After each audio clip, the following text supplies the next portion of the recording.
کابل کې د دیني عالمانو پریکړه لیک کې ویل شوي چې د طالبانو حکومت پر ضد وسلوال مخالفت بغاوت دی. په سلامونو مهارکالی کوم، زموږ یوټیوب چینل ته پخیر راغلی. که غواړئ په بشپړه توګه معلومات ترلاسه کړئ نو ویډیو راسره تر پای وګورئ.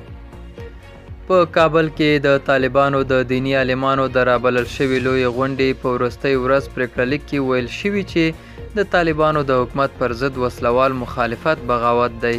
دفع کول یې پر امارت او ملت واجب دي. د دیني عالمانو پریکړه لیک کې چې 11 مادې لري ویل شوي موږ د امارت له مشر ملا هیبت الله اخندزاده سره خپل بیعت یو ځل بیا تجدیدوو او په کلکه یې ملاتړ کوو.